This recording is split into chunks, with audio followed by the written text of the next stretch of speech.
Hello friends, welcome to வீட்டு தோட்டம் vlogs. இன்றைக்கி வெண்டைக்காய் விதை முதல் அறுவடை வரை அந்த வீடியோ தான் பார்க்க போகிறோம். வெண்டைக்காய் ஒரு விதையிலேருந்து எப்படி வளர்த்து கொண்டு வருது, அதில் என்னென்ன நோய்கள் வருது, அதுக்கப்புறம் பார்த்திங்கன்னா என்ன மாதிரியான உரங்கள் கொடுக்கலாம், என்னோடய வீட்டு தோட்டத்தில் நான் எந்த உரங்கள் பயன்படுத்துகிறேன் வெண்டைக்காய் செடிக்காக அப்படின்னு சொல்லி தான் இந்த வீடியோவில் காட்ட போகிறேன். வாங்க வீடியோக்குள்ளே போகலாம். இன்னும் நம்ம சேனலை நீங்கள் சப்ஸ்கிரைப் பண்ணலைன்னா மறக்காமல் வீட்டு தோட்டம் vlogs சேனலை சப்ஸ்கிரைப் பண்ணிக்கோங்க. பக்கத்தில் பெல் பட்டன் இருக்கும், அதை ப்ரெஸ் பண்ணிக்கோங்க. அப்போ தான் நான் வீடியோ போட்டேன் அப்படின்னா உங்களுக்கு நோட்டிஃபிகேஷனில் காட்டும், நீங்கள் மிஸ் பண்ணாமல் என்னுடைய வீடியோக்குள்ளே பார்க்கலாம். சரி வாங்க வீடியோக்குள்ளே போகலாம். வெண்டைக்காயோட விதை பார்த்திங்கன்னா இந்த மாதிரி தான் இருக்கும். இதை பார்த்திங்கன்னா எப்படி விதை நேர்த்தி செய்யலை அப்படின்னு பார்த்திங்கன்னா, நம்ம அரிசி கழுவும் இல்லைங்களா அந்த தண்ணி, இல்லைன்னா சாப்பாடு வடிக்கும் போது எடுப்போம் இல்லைங்களா அந்த கஞ்சி தண்ணி, அதை பார்த்திங்கன்னா அதில் வந்து நான் ஊற போட்டிருக்கேன் ஏற்கனவே. ஒரு மணி நேரத்துக்கு முன்னாடி, இப்போ விதை நடுறீங்க அப்படின்னா அதுலேருந்து ஒரு மணி நேரத்துக்கு முன்னாடி நீங்கள் ஊற போட்டிங்கன்னா போதும். ஏன்னா முளைப்பு திறன் பார்த்திங்கன்னா கொஞ்சம் நல்லாயிருக்கும், அதுக்காக தான். இல்லை அப்படின்னா நீங்கள் இந்த பஞ்சகாவியம் அந்த மாதிரி கூட அதுலேயும் கூட ஊற வைக்கலாம். இப்போ நான் பார்த்திங்கன்னா இந்த அரிசி வடிப்போம் இல்லைங்களா அந்த தண்ணியில் தான் ஊற வச்சுருந்தேன். இப்போ பார்த்திங்கன்னா 1 மணி நேரமாக ஊறி இருக்குது. விதை பார்த்திங்கன்னா இந்த மாதிரி தான் இருக்கும். நான் இது வந்து ஊற வச்ச விதைகள். இது எதுக்காக ஊற வைக்கிறோம் அப்படின்னு பார்த்திங்க அப்படின்னா, முளைப்பு திறன் வந்து எல்லாமே நல்லாயிருக்கும், அதுக்காக தான் பார்த்திங்கன்னா ஊற வைக்கிறோம். இந்த மாதிரி ஊற வைக்கிறதுனால என்ன பெனிஃபிட்னு பார்த்திங்கன்னா, விதை நேர்த்தி பண்ணினா மட்டும்தான் எல்லா விதைகளுமே பார்த்திங்கன்னா நல்லா முளைக்கும். இல்லை நம்ம விதை நேர்த்தி பண்ணாமல் அப்படியே போட்டுட்டோம் அப்படின்னா அந்த விதைகள் பார்த்திங்கன்னா ஒவ்வொன்றும் முளைக்கும், ஒவ்வொன்றும் முளைக்காமல் போயிடும். இப்போ விதைகள் வந்து முளைக்க போட்டுடலாம். விதைகள் முளைக்க போடுறதுக்கு முன்னாடி நான் என்னுடைய வீட்டு தோட்டத்தில் எப்படி மண் ரெடி பண்ணேன்னு பார்த்தீங்கன்னா, நான் எந்த இடத்துல விதை முளைக்க போடுறேனோ அந்த இடத்துல பார்த்திங்க அப்படின்னா இந்த மாதிரி மக்கிய மாட்டு சாணம், இந்த உரம் மட்டும்தான் நான் பயன்படுத்துகிறேன். எந்த ஒரு செடி வைக்கிறதா இருந்தாலும் என்னுடைய வீட்டு தோட்டத்தில் ஃபஸ்ட்டு பார்த்திங்கன்னா, இப்போ செடி வைக்கிறோம் அப்படின்னா அதுலேருந்து ஒரு 15 நாளுக்கு முன்னாடியே பார்த்திங்கன்னா இந்த மண்ணை பார்த்து இந்த சாணி மண்ணை பார்த்திங்கன்னா இந்த மக்கிய மாட்டு சாணத்தை மண்ணோட மண்ணாக கிளறி விட்டுருவேன். உங்களுக்கு பார்த்தாலே தெரியும். நல்லா பார்த்திங்கன்னா இந்த மக்கிய சாணம் பார்த்திங்கன்னா நல்லா மண்ணோட மண்ணாக கலந்து விட்டுருது. இதில் தான் பார்த்திங்கன்னா இப்போ கிட்டத்தட்ட போட்டு இந்த செடி எல்லாமே பார்த்திங்கன்னா முளைக்கிறக்க ஆரம்பிச்சிருச்சு. இந்த தேவையில்லாத களைப்பிள்ளை எல்லாமே பார்த்திங்கன்னா நிறைய முளைச்சிருக்கு. இப்போ அதையெல்லாம் சுத்தம் பண்ணிவிட்டு அந்த இடத்துல தான் பார்த்திங்கன்னா நம்ம நட போகிறோம். இந்த இடத்துல பார்த்திங்கன்னா மணத்தக்காளி கீரையும் நல்லா தளைஞ்சு வந்திருக்கு. இப்போ இதெல்லாமே எடுத்துகிட்டு இப்போ நம்ம வந்து விதைகள் முளைக்க போட்டுடலாம். நான் அப்போவே அந்த மண்ணை போடும்போதே ஃபஸ்ட்டு வந்து இந்த மக்கிய மாட்டுச்சாணம் போட்டு மண்ணை ரெடி பண்ணும்போதே பார்த்திங்கன்னா இந்த மாதிரி பாரெல்லாம் கொஞ்சம் கட்டி விட்டுருந்தேன். மழையெல்லாம் பெஞ்சதுனால அதெல்லாம் பார்த்திங்கன்னா ஃபுல்லாக அழிஞ்சிருச்சு. இப்போ பார்த்திங்கன்னா மறுபடியுமே அந்த இடத்துல கொஞ்சம் நல்லா இந்த மாதிரி கிளறி விட்டோம் அப்படின்னா மண் வந்து ரொம்ப லூஸாக இருக்கணும். அப்போ தான் பார்த்திங்கன்னா விதைகள் கொஞ்சம் நல்லா முளைச்சி வரும். மண் ரொம்ப இறுக்கமாக இருந்ததுன்னா அந்த முளைப்பு வந்து நல்லா மேலே தூக்கி வராது. அப்புறம் விதை பார்த்திங்கன்னா அழுகியும் போயிடும். நம்ம தண்ணி ஊற்றணும் அப்படின்னா அந்த விதை மேலே முளைச்சி வர்றதுக்கு ரொம்ப சிரமமாக இருக்குது, அப்புறம் அழுகி போயிடும். இப்போ பார்த்திங்கன்னா விதையை முளைக்க போட்டுடலாம். இப்போ பார்த்திங்கன்னா நான் ஒரு 5 விதை எடுத்திருக்கேன். இந்த மாதிரி சும்மா ஒரு 1/2 இன்ச்சுக்கு இவ்வளோ ஆழம் இருந்தால் போதும். அவ்வளோதான், ரொம்ப அமர்த்தக்கூடாது. இடைவெளி பார்த்திங்க அப்படின்னா இந்த மாதிரி கேப் இருந்தால் போதும். ஒரு அடி கேப் இருந்தால் போதும். சும்மா இந்த அளவுக்கு இருந்தால் போதும். அதே மாதிரி எல்லா விதைகளையும் முளைக்க போட்டுடலாம். மண்ணை ரெடி பண்ணி நம்ம விதையும் முளைக்க போட்டாச்சு. முளைக்க போட்டதுக்கப்புறமா தண்ணி எந்த விதை நெட்டுனா வந்து முளைக்க போட்டாலும் வந்து நீங்கள் ஊற்றாதீங்க. தண்ணி வந்து இந்த மாதிரி தொளிச்சு விடுங்க, நல்லா நனையிற மாதிரி தொளிச்சு விடணும். நம்ம வந்து மண் லூஸாக இருந்தால் இந்த விதை வந்து ஆழமாக போயிடும். அதனால தான் வந்து இந்த மாதிரி நல்லா தொளிச்சு விடணும். இப்போ வந்து இந்த மணத்தக்காளிக்கு இருந்த இடையில இருந்தது அப்படின்னா அந்த செடி முளைச்சி வர்றதுக்கு ரொம்ப வந்து கீழே ரொம்ப நிழல் கட்டிடுச்சு அப்படின்னா அது வந்து நல்லா தளைஞ்சு வராது. அதனால் அதை எடுத்துட்டேன். இந்த மாதிரி பார்த்திங்கன்னா லைட்டாக கொஞ்சமாக விதை வந்து மேலே வராத அளவுக்கு ஊற்றி விட்டுருந்தேன். அப்படியே வந்தாலும் லைட்டாக ஒரு 1/2 இன்ச்சு ஆழத்துலேயே மட்டும் அமுத்தி விட்டுட்டிங்கன்னா போதும். வெண்டைக்காய் விதை பார்த்திங்கன்னா விதை போட்டதுலேருந்து 3 நாள் இல்லைன்னா 5 நாள் அதுக்குள்ளே வந்து முளைச்சி வந்துடும். 3லேருந்து 5 நாளுக்குள்ளே வந்து நல்லா வந்து இந்த மாதிரி ஒரு 3 இலை 4 இலை வந்து வந்துடும். அதுக்கப்புறம் பார்த்திங்கன்னா அப்போவே கூடவே பார்த்திங்கன்னா இந்த இலைக்கு பின்னாடி இலைப்பேன் நல்லா வரும். மழை பெஞ்சங்காட்டி பார்த்திங்கன்னா இந்த மண்ணெல்லாம் ஒட்டிகிட்ருக்கு. அதெல்லாமே ஒரு 2 நாளைக்கு ஒருக்கா இல்லை ஒரு நாளுக்கு ஒருக்காவே பார்த்திங்க அப்படின்னா இந்த மாதிரி பின்னாடி இலையை திருப்பி பார்த்துக்கணும். இந்த பச்சை புழு வரும், அதுக்கப்புறம் இலை பேன் வரும், அந்த வெள்ளை பூச்சி வரும், இதெல்லாமே பார்த்துக்கணும். இப்போ பார்த்திங்கன்னா கொஞ்சம் அந்த தண்டு பார்த்திங்கன்னா கொஞ்சம் ரொம்ப லேசாக இருக்கும். அதனால கொஞ்சம் மண் வந்து இந்த மாதிரி அணைச்சி விடணும் வெண்டைக்காய் செடிக்கு. இல்லைன்னா வந்து வேரோடு சாஞ்சிரும். இந்த மாதிரி நம்ம ஒரு கிரிப் கிடைக்கிற மாதிரி இந்த மாதிரி மண் அணைச்சி விட்டுட்டு அப்படின்னா அது வந்து கொஞ்சம் நல்லா காற்றுக்கெல்லாம் ஆடாமல் கொஞ்சம் நல்லா தளைஞ்சு வந்துடும். இப்போ பார்த்திங்கன்னா விதை முளைச்சி நான் போட்டதுலேருந்து 3லேருந்து 5 நாளுக்குள்ளே விதை முளைச்சி வந்துருச்சு. அடுத்தது பார்த்திங்கன்னா பூவை எப்போ வைக்கும் அப்படின்னு பார்த்திங்கன்னா கிட்டத்தட்ட ஒரு 30 நாளிலேயே பார்த்திங்கன்னா 30லேருந்து ஒரு 35 நாளுக்குள்ளேயே பார்த்திங்க அப்படின்னா பூ வைக்கிறதுக்கு ஆரம்பிச்சிரும்.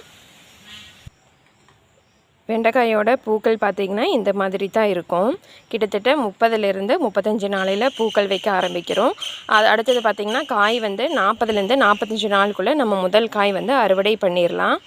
இப்போ பார்த்திங்கன்னா இந்த தேனீ பார்த்திங்கன்னா எந்த அளவுக்கு மகரந்த தூள்களை வந்து இது பண்ணுதுன்னு பாருங்கள்.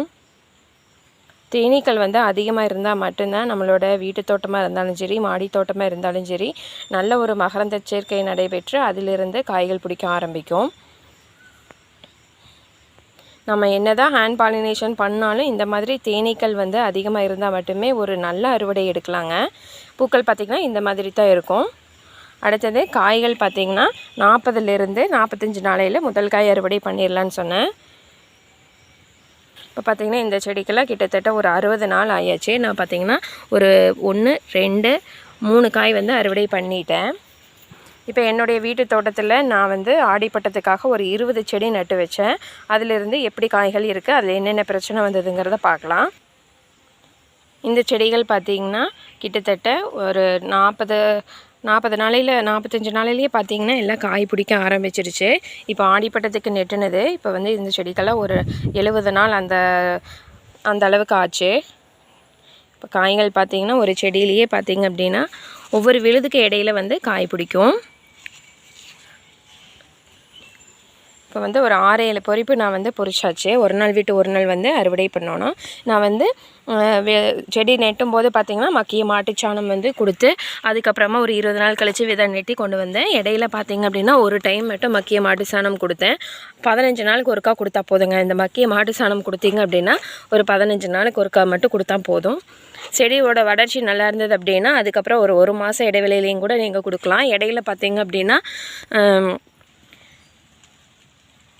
இந்த மாதிரி அரிசி கழுவின தண்ணி, பருப்பு கழுவின தண்ணி, இந்த மாவில் புளிச்ச மாவு இருக்கும் இல்லைங்களா, அதெல்லாம் பார்த்திங்கன்னா நான் நல்லா இந்த மாதிரி ஒரு இதில் சேகரித்து வச்சு அதை நல்லா புளிக்க வச்சுருவேன். அதை வந்து வேர் பகுதிக்கும் கொடுக்கலாம், அதே மாதிரி மேலே வந்து தெளிச்சும் விடலாம். இந்த மாதிரி வேப்பிலை எடுத்துகிட்டு அதை வந்து நல்லா இதில் டிப் பண்ணி அதுக்கப்புறமா பார்த்திங்கன்னா செடிகளுக்கு கொடுக்கலாம். இந்த மாதிரி வேர் பகுதிக்கு ஊற்றலாம். மேலே பார்த்திங்க அப்படின்னா இந்த மாதிரி நல்லா நனைச்சி செடி வந்து நல்லா நனைகிற மாதிரி நல்லா இந்த மாதிரி தெளித்து விடணும். நல்லா மணையில் நனைகிற மாதிரி தெளித்து விடணும். இல்லைன்னா ஸ்ப்ரே பாட்டில் இருந்ததுன்னா அவங்க வீட்டில் ஸ்ப்ரேவும் பண்ணிக்கலாம். அடுத்தது பார்த்திங்க அப்படின்னா என்ன நோய் வரும் அப்படின்னா கண்டிப்பாக நீங்கள் வந்து கத்திரிக்காய் செடியாக இருந்தாலும் சரி, அடுத்தது இந்த வெண்டைக்காய் செடியாக இருந்தாலும் சரி, கண்டிப்பாக ஒரு நாள் விட்டு ஒரு நாள் இந்த இலைக்கு பின்னாடி கண்டிப்பாக பார்க்கணுங்க. ஏன்னு கேட்டிங்கன்னா கண்ணுக்கு தெரியாமல் இத்தனீண்டு ரொம்ப சிறுசாக இருக்கும். பேன் பார்த்திங்கன்னா ரொம்ப சிறுசாக இருக்கும். இப்போ பார்த்திங்கன்னா நல்லா தெரியல, அந்த பெயின் வரும். அடுத்தது பார்த்திங்கன்னா இந்த மாதிரி ஒயிட் கலரில் தெரியுதுங்களா, கூடு கட்டியிருக்கு. இதெல்லாம் பார்த்துட்டே இருக்கணும். இது வெடியிரு காலையில் சாயங்கால நேரம் பார்த்திங்கன்னா நல்லாயிருக்கும். அடுத்து காலையில் பார்த்திங்கன்னா அந்த ஃபுல்லாக அந்த இலை வந்து ரொம்ப ஓட்டை போட்டு ரொம்ப டேமேஜ் ஆகி கிடக்கும். அதனால் வந்து ஒரு நாள் இடைவெளியில் கண்டிப்பாக பார்த்துடணும். பார்த்திங்கன்னா இந்த மாதிரி இருக்கும். இதுக்கு பார்த்திங்கன்னா நான் என்ன ஸ்ப்ரே பண்ணுறேன் அப்படின்னா இந்த வேப்பெண்ணெய் வந்து ஒரு 5 மில்லி எடுத்து ஒரு செடியோட அளவை பொறுத்து நான் வந்து தெளித்து விட்டுருவேன். வேப்பெண்ணெய் வந்து இந்த தண்ணியில் வந்து நார்மலாக ஒரு தண்ணியில் வந்து நனைச்சி ஊற்றிட்டு அதுக்கப்புறமா இதே மாதிரி ஒரு வேப்பிலை வச்சு நனைச்சி விட்டுருவேன். இப்போ பார்த்திங்கன்னா அந்தளவுக்கு எதுவும் இல்லை, நான் கரெக்டாக பார்த்துட்ருக்கங்காட்டி அந்த ஒரு மொசைக் வைரஸ் மாதிரி வரும், அந்த மாதிரி எந்த பிரச்சனையும் இப்போ இல்லை. அதுக்கப்புறம் நான் பார்த்திங்கன்னா ஃபஸ்ட்டு வரும்போதே இலை பார்த்திங்கன்னா இந்த மாதிரி சாம்பல் கலரில் வரும். இப்படி வரும்போதே ஃபஸ்ட்டு இலையை நீங்கள் கட் பண்ணி விட்டிங்கன்னா நம்ம அந்த செடியவே காப்பாற்றி கொண்டு வந்துடலாம். பின்னாடி பார்த்திங்கன்னா பேன் வந்து நிறைய இருக்கும், இலைப்பேன் பார்த்திங்கன்னா நிறைய இருக்கும். அதுக்குமே வேப்பெண்ணெய் வந்து தெளிச்சிங்கனாலே போதும், கண்ட்ரோல் ஆயிரும். ஆனால் எல்லாமே பார்த்திங்கன்னா ஆரம்ப கட்டத்திலேயே தெளிக்கணும். அடுத்தது நம்ம காய் பொரிச்சதுக்கப்புறமா அந்த காயிலேயே வந்துட்டு மறுபடியும் பூ வராது. அதுக்காக நம்ம வேறு இந்த இலைகள் வந்து உடச்சி விட்டால் மட்டுமே இதிலேருந்து கணு வர ஆரம்பிக்கும். அதுலேருந்து அடுத்த பூக்கள் வரும். இப்போ பார்த்திங்கன்னா இதை நம்ம உடச்சி விடாமல் விட்டோம் அப்படின்னா இது இந்த மாதிரி ஆயிரும். இது பார்த்திங்கன்னா கரெக்டாக ஒரு ஒரு 10 நாள் இருக்கும்னு நினைக்கிறேன் இந்த காயெல்லாம் பொரிச்சு. இப்போ பார்த்திங்கன்னா எந்த அளவுக்கு டேமேஜ் ஆகிருக்குன்னு பாருங்கள். நம்ம கொஞ்சம் இந்த மாதிரி இலை நல்லா இருக்கும்போது இந்த மாதிரி எடுத்து விட்டுட்டோம் அப்படின்னா இதிலிருந்து கிளைகள் வந்து அதிலேருந்து நம்மளுக்கு காய்கள் பிடிக்க ஆரம்பிக்கும். இப்போ பார்த்திங்கன்னா நான் ஃபஸ்ட்டு ஒரு 2 காய் பொரிக்கும்போது ஃபஸ்ட்டு ஒரு முதல் அறுவடையிட எடுத்து விட்டது. இப்போ பார்த்திங்கன்னா அதுலேயுமே தெரியுதுங்களா வந்திருக்குல்ல, இங்கே ஒன்று பொரிச்சாச்சு. அடுத்தது பார்த்திங்கன்னா இந்த இடத்துல இன்னொரு பிஞ்சு இருக்குது. இந்த மாதிரி இலைகள் வந்து எடுத்து விட்டுட்டிங்க அப்படின்னா அதிலிருந்து நம்மளுக்கு காய்கள் வந்து வந்துக்கிட்டே இருக்கும். இல்லை இதை எடுக்காமல் விட்டிங்க அப்படின்னா இந்த மாதிரி நெடுன்னு போயிட்டே இருக்கும். நான் பார்த்திங்கன்னா இந்த இடத்துல எல்லாம் எடுக்காமல் விட்டங்காட்டி அதுலேருந்து பக்க கிளைகளே வரல.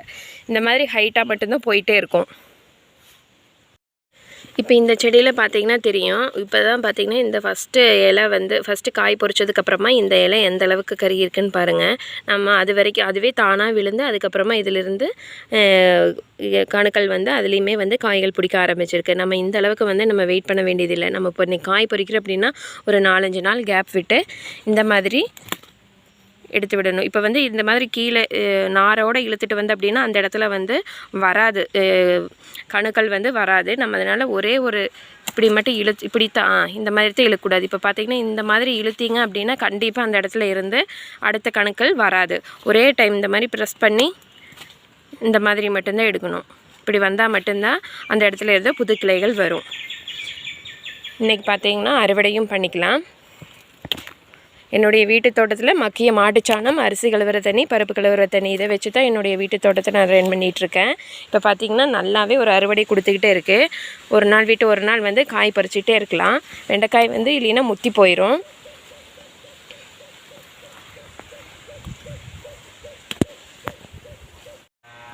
வெண்டைக்காயில் பார்த்திங்கன்னா இலைப்பேன் வந்து அதிகமாக வரும். அதுக்கப்புறம் மொசைக் வைரஸ்ன்னு வரும். அதுக்கப்புறம் குருட்டு நோயின்னு பார்த்திங்கன்னா வராதில்லை. இப்போ ஒன்றுமே இல்லை. இருந்தது அப்படின்னா கண்டிப்பாக காமிச்சிருப்பேன். இப்போ பார்த்திங்கன்னா எதுவுமே இல்லை. இந்த மாதிரி இலை சுருட்டல் இந்த மாதிரி வரும். இதெல்லாம் பார்த்திங்கன்னா கையோடு எடுத்து விட்டுட்டிங்க அப்படின்னாலே கொஞ்சம் செடிகள் வந்து ஓரளவுக்கு நல்லா வரும். இப்போ வந்து சாம்பல் நோய் மாதிரி மட்டும்தான் வந்திருக்கு. இலைப்பேன் வந்து அதிகமாக இருந்தது அப்படின்னா அந்த இலைக்கு பின்னாடி பார்த்திங்கன்னா இந்த மாதிரி அந்த நரம்பு எல்லாமே மஞ்சள் கலரில் இருக்கும். அப்புறம் இலை பார்த்திங்கன்னா இந்த அளவுக்கு ரொம்ப கருப்பு கலரில் இருக்கும். இந்த இலை எல்லாமே ஆரம்ப காலத்துலேயே எடுத்து விட்டுறணும். வேப்பெண்ணெய் ஸ்ப்ரே பண்ணலாம். அதுக்கப்புறம் புளிச்ச மோர் இதை வந்து ஸ்ப்ரே பண்ணலாம். இந்த 2 தான் நான் வந்து ஸ்ப்ரே பண்ணுவேன். இப்போதைக்கு என்னோடய வீட்டு தோட்டத்தில் பார்த்திங்கன்னா இந்த வெண்டைக்காய் செடியில் பார்த்திங்கன்னா அந்தளவுக்கு எந்த ஒரு பிரச்சனையும் இல்லை. இந்த இலைப்பேன் தொந்தரவு இருந்தது. அது மட்டும் நான் பார்த்திங்கன்னா ஃபஸ்ட்டு ஆரம்பத்துலேயே கொஞ்சம் கண்ட்ரோல் பண்ணுங்காட்டி ஒரு அளவுக்கு இருக்குது. அடுத்தது பார்த்திங்கன்னா இந்த மாதிரி இலை வந்து அந்த இடத்துல காய் பொரிச்சதுக்கப்புறமா கட் பண்ணி விட்டாச்சு.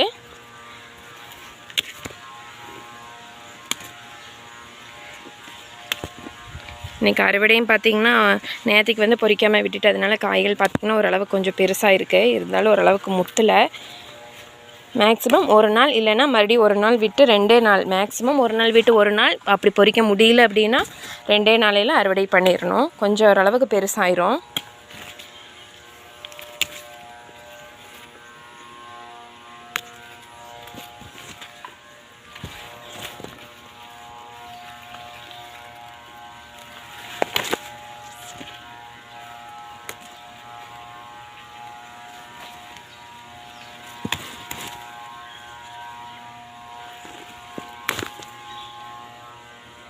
பார்த்திங்கன்னா எல்லா காயுமே அறுவடை பண்ணியாச்சு. ஒரு 20 செடி இருந்தால் போதுங்க ஒரு ஃபேமிலிக்கு நல்லா ஒரு விளைச்சல் எடுக்கலாம். வந்துருச்சுன்னா ஒரு இதில் நல்லா வந்துடும். செடி பார்த்திங்கன்னா ஒரு எந்த ஒரு பாதிப்புமே இல்லாமல் வந்துடும். ஆனால் சிறுசுலேயே கொஞ்சம் நல்லா கவனித்து கொண்டு வந்துடணும். நம்ம ஆரம்ப கட்டத்தில் வந்து கவனிக்காமல் விட்டுட்டு அப்படின்னா செடி சிறுசாக இருக்கும் போதே நிறைய நோய் தாக்கம் வந்தது அப்படின்னா ஒரு நல்ல விளைச்சல் பார்க்க முடியாது. நம்ம நெட்டதிலிருந்து நல்ல ஒரு அறுவடை எடுக்கணும் அப்படின்னா ஒரு நல்ல பராமரிப்பு இருந்தால் மட்டும்தான் ஒரு நல்ல அறுவடை எடுக்க முடியும். அவ்வளோதாங்க. இன்றைக்கி வெண்டைக்காய் விதையிலிருந்து அறுவடை வரைக்கும் பார்த்தாச்சு. இந்த வீடியோ பிடிச்சிருந்தது அப்படின்னா உங்களோட ஃப்ரெண்ட்ஸ் அண்ட் ஃபேமிலிக்கு ஷேர் பண்ணுங்கள். மறக்காமல் வீட்டு தோட்டம் vlogs சேனலை சப்ஸ்கிரைப் பண்ணிக்கோங்க. வீடியோ பிடிச்சிருந்தது அப்படின்னா ஒரு லைக் கொடுங்க. இன்னொரு அடுத்த வீடியோவில் சந்திக்கலாம். அது வரைக்கும் நன்றி.